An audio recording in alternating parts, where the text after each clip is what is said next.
In the beginning, Donald Trump said, "I alone can fix everything." Then, as the pandemic gripped the nation, Trump said, the Constitution required the states to take the lead and mandated that governors compete amongst themselves for critical medical equipment and decide whether or not to impose stay-at-home orders to protect their citizens' lives. But more recently, things took a different turn. Trump has declared that the country must be liberated in plenty of time for the fall election season. And if the states don't agree, Trump is making it plain that he's prepared to use the full force of the federal government, along with gun-toting militia members, to force governors' hands, regardless of the danger to Americans' lives. If Donald Trump, Senate Majority Leader Mitch McConnell, and their corporate allies have their way, the pandemic will provide the pretext for an unprecedented campaign of federal interference with state governments, and possibly the wholesale voiding of hard-fought worker and other legal protections, some of which have been in place since the Great Depression. Even by President Donald Trump's historically low standards, the town hall on reopening the nation's economy featured some astounding falsehoods on Sunday night, that he was never warned about the novel coronavirus until late January, that all 43,000 people who returned to the United States from China after the implementation of his travel ban were tested, that the American people will have a vaccine by Christmas.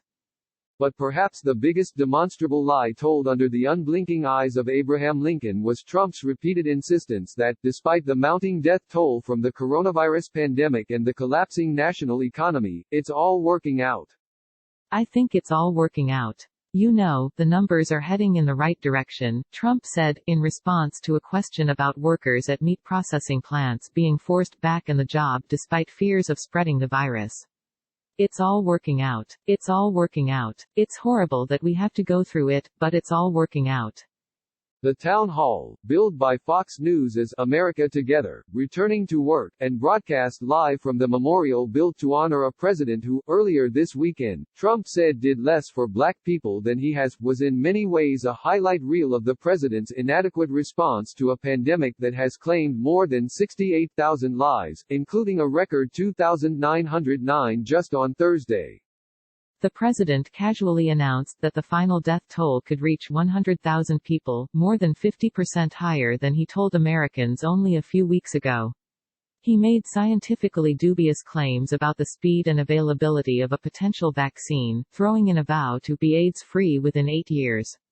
And he saved his most emotional answer for a question from a New Jersey guidance counselor who asked him to please let go of those behaviors and characteristics that do not serve you when dealing with the press. Trump's response to that request, as best as it can be distilled, included a rambling list of supposed accomplishments unrelated to the pandemic, including increased military spending and the formation of the Space Force, as well as the assertion that not even Lincoln ever faced such mistreatment while in office. I am greeted with a hostile press the likes of which no president has ever seen. The closest would be that gentleman right up there, Trump said, nodding at Daniel Chester French's statue of the 16th president in the temple where, as Royal Cortesas's epitaph states, the memory of Abraham Lincoln is enshrined forever. They always said Lincoln. Nobody got treated worse than Lincoln, Trump said.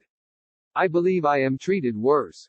In the days since Trump meanderingly suggested that Americans might be able to cure themselves of COVID-19 by injecting either sunlight or disinfectant into their bodies, the White House has attempted to shift the focus of its coronavirus response from public health to an economic message. But as question after question came in from across the country about the specifics of Trump's response to a pandemic that has effectively shuttered the national economy, Trump primarily responded with boasts about past accomplishments, mini tirades about past grievances, or generalities about how the nation will win bigger than we've ever won before, once the crisis abates. You're gonna get a job where you're gonna get more money, frankly, Trump told a single mom in Alabama who said she was facing eviction and struggled to pay even the smallest bills.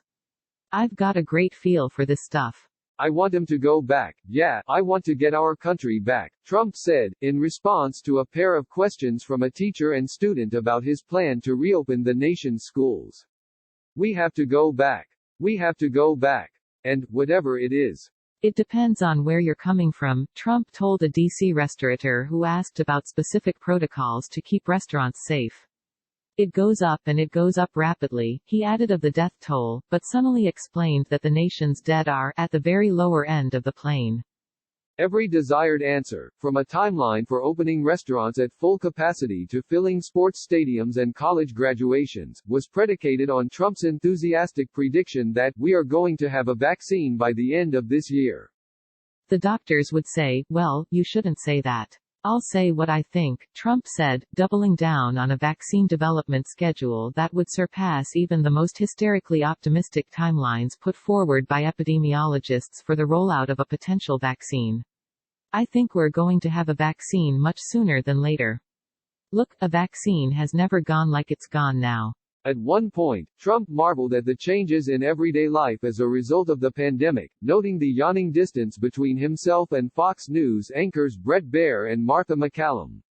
But that distance, while effective at halting the spread of the deadly coronavirus, did little to stop the spread of another pandemic, what World Health Organization Director General Tedros Adhanom Ghebreyesus has called an infodemic. We're not just fighting an epidemic, we're fighting an infodemic, Ghebreyesus told the Munich Security Conference on February 15, the same day as Trump's third-to-last all-day visit to one of his golf clubs. Fake news spreads faster and more easily than this virus, and is just as dangerous.